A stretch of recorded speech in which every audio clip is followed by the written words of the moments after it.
Hey everyone, this is Ryan coming to you with the Get Better at Tetris Attack series.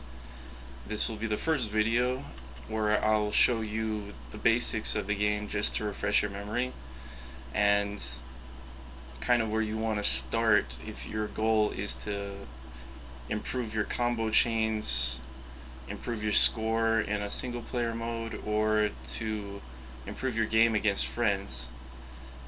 What you'll find is that the crux of getting good at this game lies solely in your ability to chain. I mean, you can kind of see that if you click the how to improve. It'll kind of tell you, you know, really simple ways, but you'll notice that the best way, the way that it shows you on the very last section on how to improve, is the how to do the combo chains, or the skill chains as it calls them. Basically, a skill chain is clearing one line of blocks, and a line would be considered 3 or 4 or 5.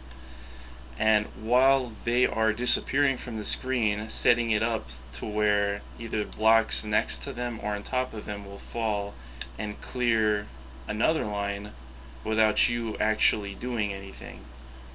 So just to explain this concept, I'll click skill so we can see how he does this. This is the computer that's doing this, but this is just to illustrate how this works. You see that little X and then the number will pop up when you've executed a skill chain. That'll kind of gauge your progress, tell you how many skill chains you've done in a row. The higher the number of skill chains will directly equate to the higher your score will be, and the more junk blocks you'll create on the other side of the screen if you're in a versus mode. So without further ado, let's get right into it.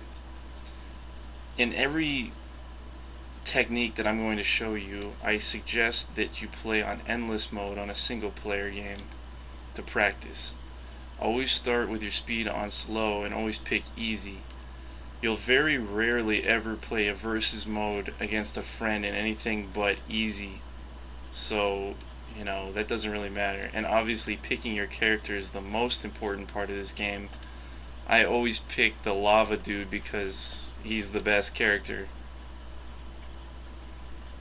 I'm just kidding. They're all the same. It doesn't really matter, but I like to show off with the lava dude.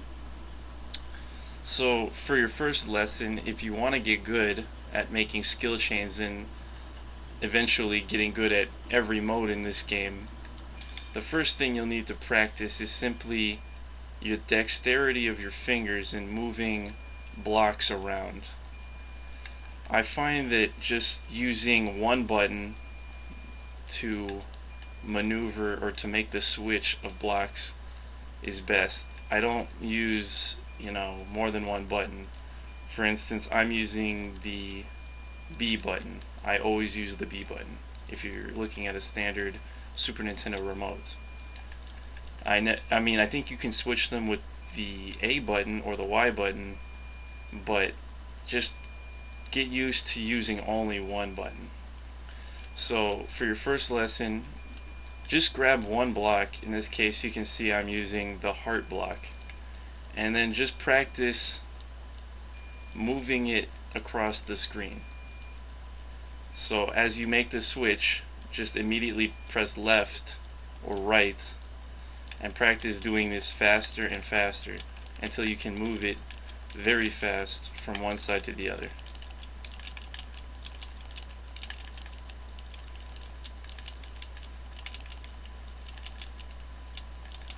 Practice doing this on one line and then doing it on the next line.